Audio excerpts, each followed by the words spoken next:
Coming from the Caveman Studios in Buffalo, New York. Welcome to Caveman Corner with your host, Jeff. Captain Caveman! Thanks. Click subscribe and the bell. Do it now!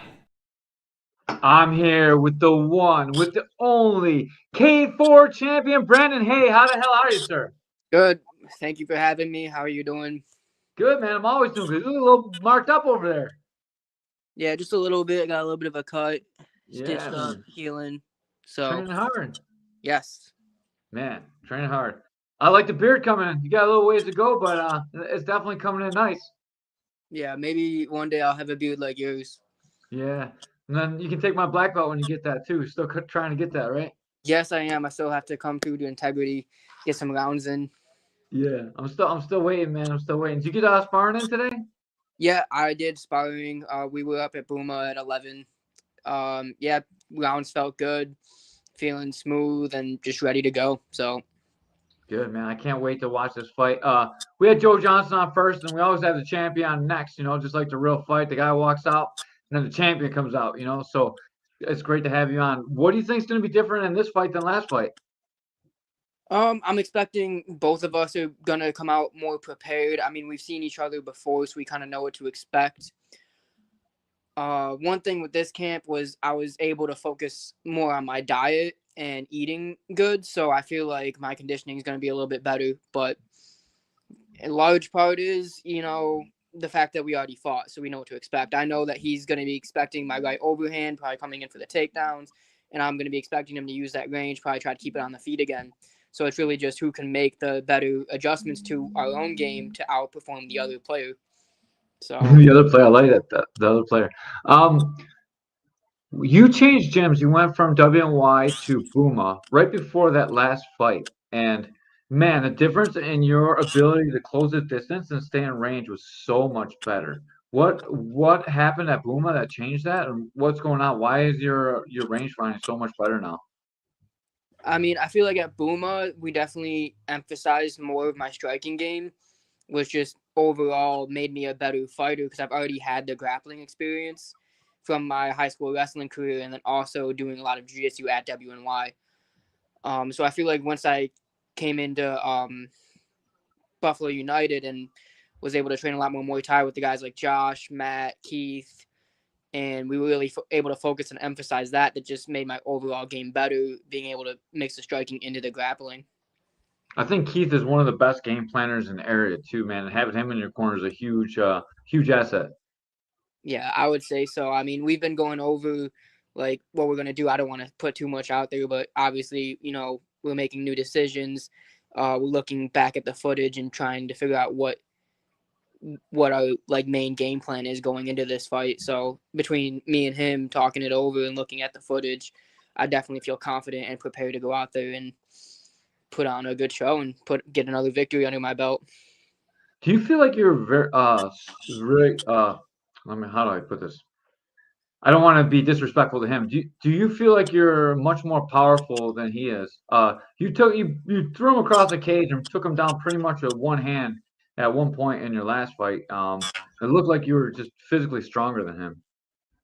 I would definitely say that I do have the strength on him. I feel like once I am able to get into the grappling, exchanges, he can't really do too much. That's not to say that he doesn't have good movement and he's not bad with his hips. And I know there is that submission threat because I've watched some of his fights in the past. But at the end of the day, I feel like I'm so much stronger in those positions that there's not really too much that I have to be afraid of, even if he does get to a pretty decent position. So I've called you for a long time the Nostradamus of K4 because you always predict the outcome of the fight.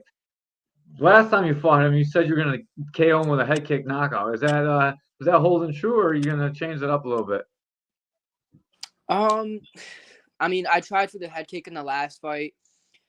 Second round, I was throwing him up there. It didn't really land. I'm thinking this time around, I'm going to try to, I don't know, I'm just going to try to take him to the ground, finish him. I'm thinking maybe arm triangle in the first round. That's what I'll call it. I'll call that, and if it happens, it happens, and then the Notre Dame strikes again, right? Yeah, for sure. And it's 7 days. So right now it's November 1st. The fight's November 8th. So he called it 7 days ahead of time. Like, this is crazy if it really comes true. Yeah, And I do think this one might be able to happen. I don't think you're probably gonna knock him out with a head kick. You'd have if to I like do, that would be nice though. well, you might need a step stool to get him with a head kick. Like there's a pretty big height discrepancy between the two of you guys. Yeah, yeah. Well, we'll see if it lands. Yep, dude. If you knock off a head kick, we'll still call that a prediction as well, since that was from the first fight. Yeah. So you got two methods of winning. Um, what does being the champ mean to you? I know like you fought for titles, but and you won a title. What does being a K4 champion mean to you? I mean, I definitely hold it like in high regard. It is important to me, and I think it helps me like overall try to improve my life in every aspect, not just in the gym, but like, when you trying to like be a human, right? Like I'm trying to, hold myself to a higher regard, be more respectful, and just, like be able to like, go to work and, do the things I'm supposed to do in life in order to keep improving and keep evolving as a human, other than just, oh yeah, I can go in a cage, fight people, whatever. Now it's also like I feel like I hold a certain responsibility to like be, someone that's worth representing, in a bigger type of way. Man, how old are you right now? 21. Man, you've matured a lot since the last time I really like sat down and talked with you. That's not the kind of words that you were putting together just a couple of years ago, man. I'm really proud of the improvements you made as a person. Like that boom of magic is rubbing off on you, man. Like you must be talking to Keith. You sound a little bit like him. Yeah, he is very influential in his ways. So he's just overall a good coach and a good person. So he's always a positive influence to have. Yeah, dude. He helps a lot of people, and um I would say a lot of people don't give him the respect for the great man that he is. You hear a lot about, oh, he's a coach at Bluma, or like he's a promoter for K4, but you never hear about what a good person he is. And like right here, I just gotta shout him out and say like he's a very good man and a very good leader. Yeah. Yeah, he definitely goes out of his way a lot to help me out too. So it's definitely appreciated. And I always see him with his kid hanging out. So can't really say enough good things about him. Yeah, Dylan's a monster, man. Like he's gonna be somebody special. Yeah. Did you get any rounds with my guy today? Did Aaron find you? And yeah, we got a round in. Yeah, we had fun. It was nice to meet him. I know he's been on Instagram a lot. He's doing his like 100-day challenge. Yeah, So I'm for hoping, sure. I'm hoping that starts to take off and that blows up a little bit. Yeah, And we're yeah, trying to get him. We're getting him on the next card, man. We're gonna get him on the card. he doing a Muay Thai. Yeah, he's gonna do Muay Thai. We gotta offer some K1, but I think we're gonna look for Muay Thai. He's definitely a grabber a little bit, and he's a little bit short, so like K1's a little bit tough for him. He's got to get inside. Yeah. Well, me and him can get some more work in and definitely improve each other's games. Yeah, he doesn't spar with too many people that are like kind of his size. Like we don't have many like 25, 35ers. They're all like big where we train. So it's good that he got in there, got some working with you guys. What's it like to be like kind of the open gym where everyone comes in and spars at? Does that give you a lot of different looks, or do you worry that people are coming in just to see how you move, or how is it being the champion and doing sparring like that? I don't really. So every time I spar with someone new, I kind of just I just try to keep it basic. I try to just do basic boxing, jabs, jab cross move, whatever, right? I'm just trying to feel the other person out. And as you keep sparring with the same people, you learn their game that they learn yours, you get more comfortable, and then you can start throwing on the extra stuff on top. You know what I mean? But when you first meet someone, you first start to spar, I usually just keep it basic and, just try to meet that person as a person and not so much as a fighter, if that makes No, sense. yeah, that definitely makes sense. Now that you got a name behind, you got a belt, do people come after you a little bit harder, or is it pretty respectful for you? I wouldn't say so. I feel like most people have the genuine respect, especially to like when you're walking into a martial arts gym. That's a place where even if I'm not, you know, like there's always going to be someone there that's bigger than you or someone that's capable of violence. Like you're walking into a gym, you walk into a place where people literally train to be able to defend themselves and also perform in a violent cage. You know, like you walking into that environment, there should be that level of respect of like, okay, like we're not going to try to take each other's heads off unless that's what you're preparing for. Like you talk to this person, you want to get good looks, you're like, let's go hard. Then you kind of figure that out past Man, that. So you've matured so much, dude. I'm like proud of you as a person, man. For real. Like men don't say that to men a lot, but I'm really proud of you, dude. Like you're really finding your path. I like to hear everything you're saying. Speaking of growth, man, you did something that I don't think very many other people would do. You stepped up. I believe the weigh-ins had already happened, and you stepped in to fight for the next weight up title on like 0 days notice, no training camp, no nothing. You stepped in there. You did have success, but man, I don't know anybody else that would just step in without being in the camp. Like they didn't even go to the weigh-ins. They didn't even know they were fighting until like less than 20 hours before the fight. That is insane. Can you walk me through how that happened? And man, are you a company guy or what, dude? yeah, so I was just hanging out at home, and then I think it was Keith. He texted me, and we weren't really talking too much at the time because I was out. I was just trying to, work, and I was still lifting weights, and I was staying in shape. But I definitely wasn't prepared to like go fight someone at the time.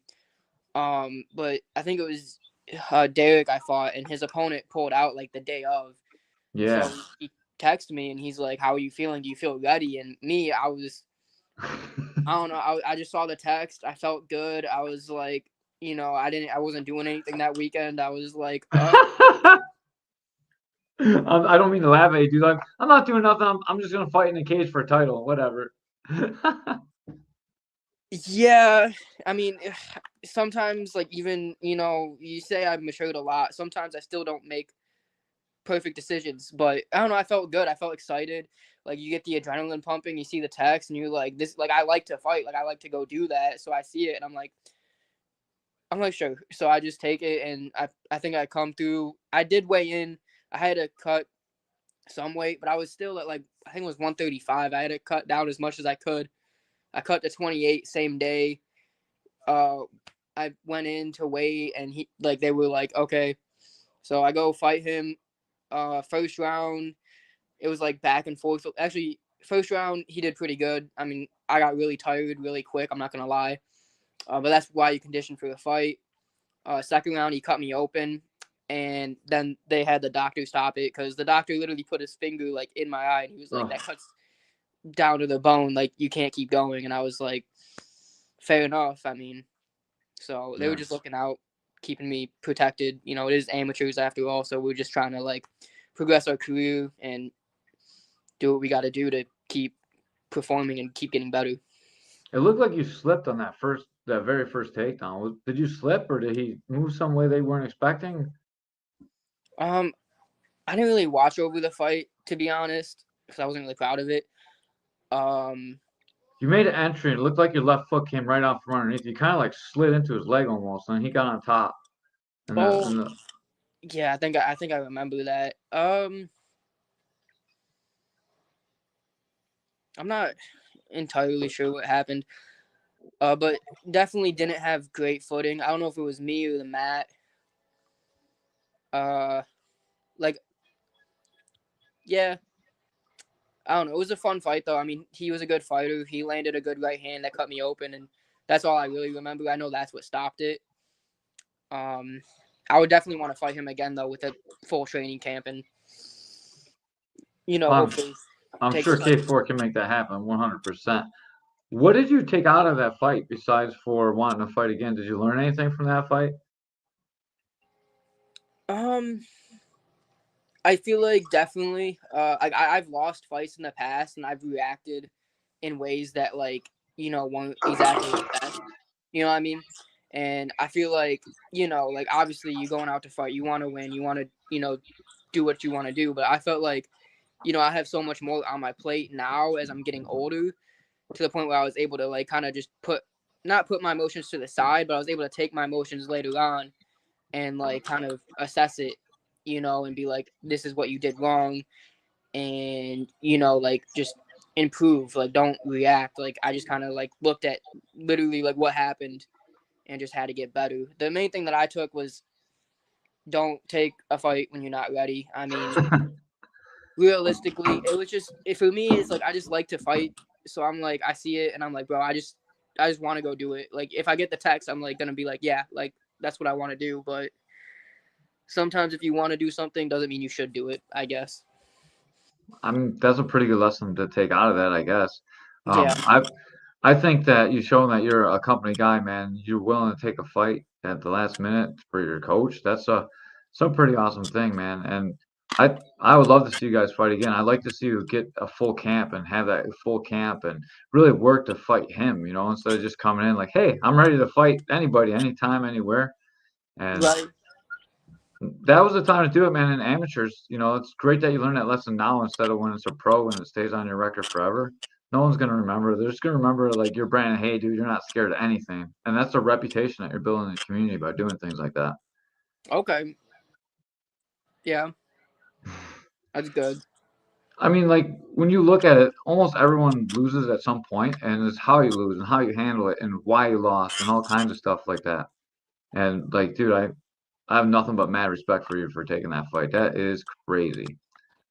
Thank you. I mean, it's definitely something that, especially too, like now I've been more consistent with my training and being in the gym on a consistent basis. It's probably something that like wouldn't happen again. Especially too, Keith's been more like, he's just been like, he's been being a coach. I mean, realistically, he's just being like, okay, are you ready? Are you feeling good? And all that. So that's a big part of it too. 100%. Is Keith not being in your corner going to affect the way that you approach the fight? Because I know you're gonna have like probably Josh and I don't know who else will be in your corner. Who's gonna be in your corner for the fight since Keith is gonna be running the show? I'm thinking Josh. I know Josh is for sure. Matt is for sure. I don't have a third corner picked out yet, but I'll probably just go with Joe, like I did last time. He's a good corner. I know he's a black belt in jiu-jitsu, so he can definitely, he can definitely help me out on the grappling side of things. And I've been working with Josh and Matt a lot. Obviously, we're like the same size, so we're always in camp together, training, sparring, doing what we need to do. So that's probably corners. I know Josh and Matt for sure. I've already confirmed with them. Joe, I still have to confirm with, but I'm hoping that he would be in my corner. That would be cool. If you're getting rounds in with Joe, he's not gonna. It's gonna be just like fighting Joe. Like Joe Hagen, too tall is just as long as Joe Johnson. Yep, damn near. Yeah, yep. That's crazy. How is camp been going? You talked about dieting back down and cutting the weight with the diet instead of really just cutting the weight. Has like I know you stepped away from the game a little bit. Has that like changed your weight and now you're getting older, you're getting bigger, or having trouble making weight, or you're just doing it a smarter way? I mean, I've been having more of a consistent diet. Sorry, as of lately. I've been like getting my meal prep, so I've been eating like the same thing literally every day, which I never did in the past. And I've been like taking my protein shakes the way I should, and just eating right. Like I haven't been like eating pretty much whatever that I can. I've just been eating like what I'm supposed to essentially. And I think that's definitely helped me gain weight. I went up from my whole life I've been like 130, and just recently I managed to like get up to like 140. And I'm going to try to stay there because I know the cut's going to be more difficult now. But I think in the long run, having that extra mass when I do go out to fight is going to make me better overall. I'm going to be stronger, and I'm going to be able to I'm going to be able to take more damage essentially. Like if someone goes to hit me, I'm going to have more to like go off of. It's not just, what I mean? Like the more weight you have is going to be helpful to an You're extent. stronger on top too. It's going to really help your grappling and wrestling. If Yeah. you're like 40, 42, 43, and when you're fighting in the cage at 25, that's pretty big. Did Halloween hurt you? What's up? Did Halloween hurt you? No, not too bad. I might have had like a donut, but other than that, nothing crazy. So that's good. Not out there stealing kids' bags and eating all their candy. Not this year. Hungry fighter. All right, let me bring the banner up that we were talking about earlier. We are going to be fighting. I better bring up the right one. We're going to be fighting Saturday, November 8th at Buffalo Riverworks. Fight start at 6. Doors open at 5. Your champion, Brandon Hayes, taking on Joe Johnson, 125-pound title defense. One of the best ways that you can help these guys make money is when you buy your tickets to make sure that you put in promo code K4 Hey, and that'll give Brandon credit for the ticket. I know last time we talked to you on the podcast, you were pretty much living in the gym. What have you been doing with your life outside making money and working and stuff? So I actually do still work at a gym. So I work at LA Fitness right now. It's not bad. It's just a corporate job. I just clock in, do my time, get out, just, make my money, just try to, just do my job. Just go there, do the time that you signed up to do and just clock out. And then after that, I'm able to like go train at Booma and like, just, Like it does suck sort of, because you not strapped, but you go and you working at the same place every day, 40 hours a week. It is kind of like this, whatever, but it's a good job. And I'm hoping, I keep putting my best foot forward. You either go up through that or, other people take notice and you just kind of like swing on the branches that you're given, right? Just show up, do your best every day. And that's really all you can really do. You can't really do too much more than that. And if you get better opportunities, you just take them.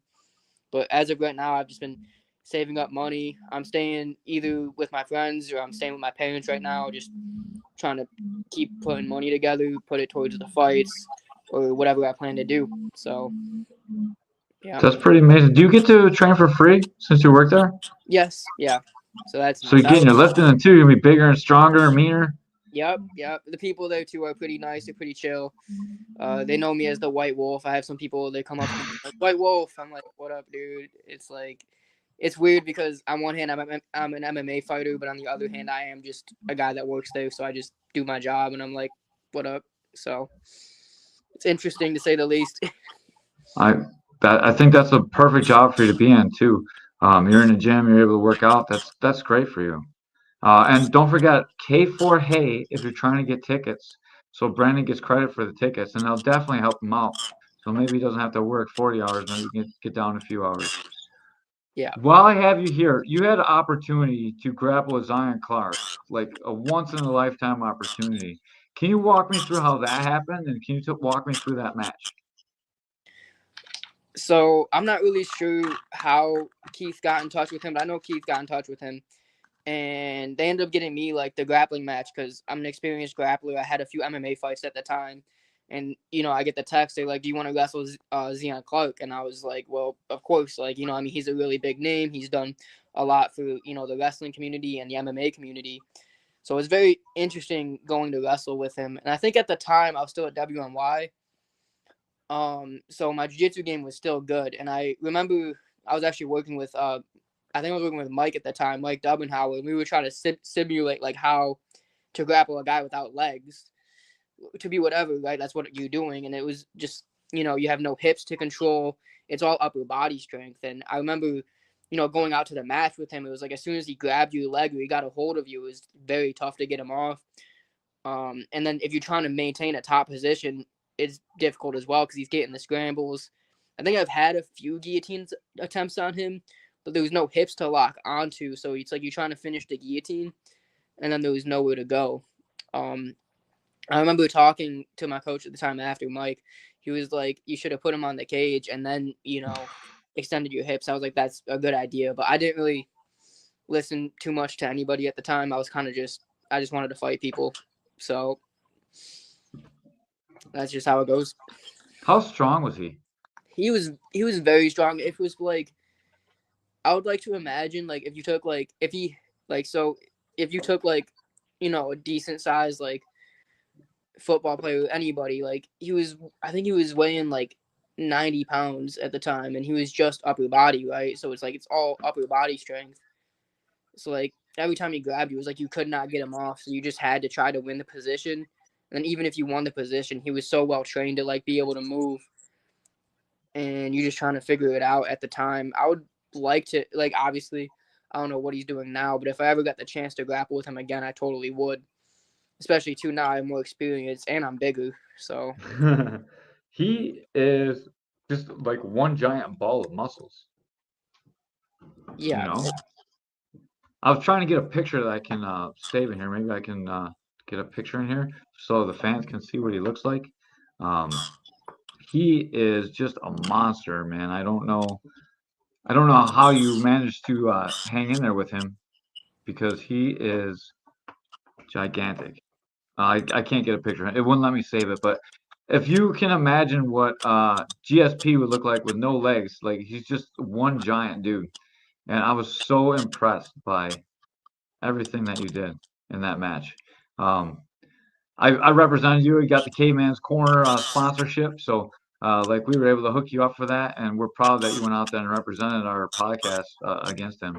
It was really, really an amazing thing to watch, and like I don't know how many people know about it, but it has to be one of the like I think he's got like 3 or 4 grappling matches all over, you know. So that's pretty important that you guys were able to do that as a highlight of K4.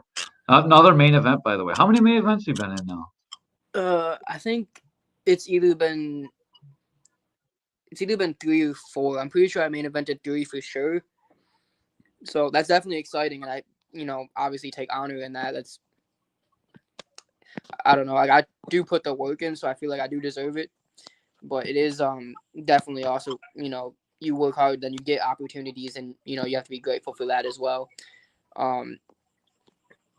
So yeah, I don't, I always expect, like, when I go out there, I try to perform to the best of my abilities and be who I need to be in that, sunlight or starlight or whatever you want to call it.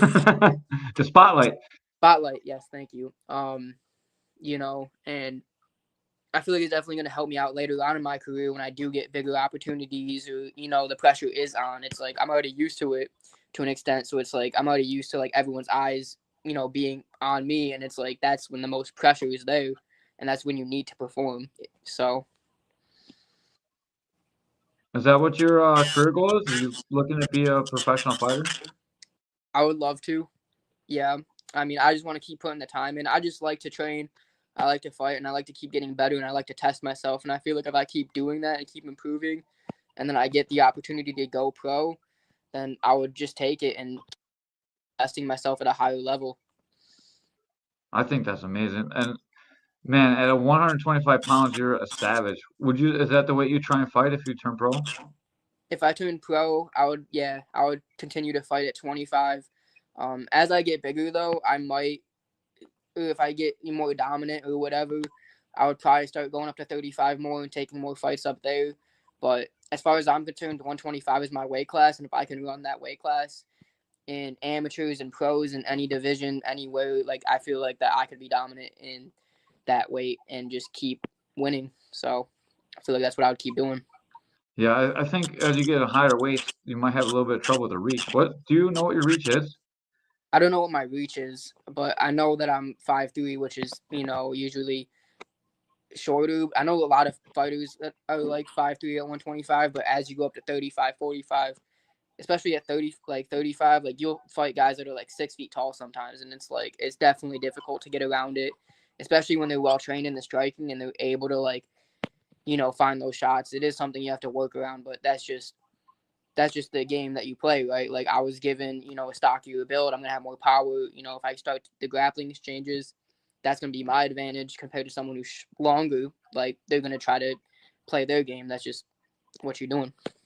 I was just thinking how big Pat Mix is at 35, man. He's thicker than me and he's longer than me. Like he's a monster at 35. Like they get real big real quick. Yeah. But Yeah. you at 40 would be like if you're walking around 140, 150, you'd be so thick too, you know? You'd be like a little Sean Shirt. I don't know if you know who that is, but he was like the super muscle bound guy that he's definitely hyped up on a bunch of steroids back in the day, but Yeah, well, there wasn't as many regulations back then either. I don't think they kind of Yeah. just they were like, "Hey, sure." Yeah, they didn't test at all. It was really back in the day. Back in the day. All right, man. So we got your prediction for the fight. You're gonna finish with a head and arm triangle in the first round. You got anyone that you want to thank or anything you want to shout out there while you got the opportunity? Yeah, well, I'm here. I mean, obviously, thank you to the guys at Booma. Thank you to my coach. Thanks to Keith, Josh, Matt, those guys that have been putting the time in with me. I want to say thanks to the guys at Buffalo Cryo again. They've always been helping me out with my recovery. Nickel City Wellness.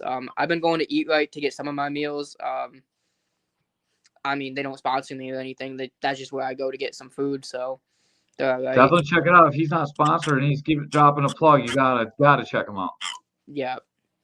And then thank you to the guys at Uplift. I mean, they're just cool dudes. They talk to me about my fights sometimes. So, I just try to go out there, talk to the people in the community and just, whatever. So just stay involved, and thank you to the people that support me. Thank you to my family, and I could just keep saying thank you to people. So let's end it at that for now. All right. Well, I got one more. Let's look at Buffalo Crowd real quick since they're a huge sponsor for the fights as well. Can you talk about what we get done there and what does Buffalo Crowd do for you? So Buffalo Cryo, I really like their sauna. They have an infrared heated sauna. The infrared helps with like the air and it makes it hotter. You'd have to talk to Doc more to get all the neurological stuff. I just like the sauna because it's really nice. They have the cryotherapy there. You can go in the cryo tub or you can get localized cryotherapy, which can help with injury prevention, inflammation, all of that. They have like some Normatex there, and they do compression boots, compression sleeves, and overall it's just a great place to go if you're looking to recover. You're an athlete, you're a fighter, and you're looking for a good place to get in, recover, and just kind of do what you need to do. I would say that's the spot. All right, check them out, Buffalo Crowd. Check us out November 8th, Buffalo Riverworks. Tickets are available at buffaloriverworks.com. You can always check out the fights at K4Fighting.tv. Me, Ben Field, and Ray Harris will be there. And with that, we are out. Thank you guys so much. Thank you. Peace.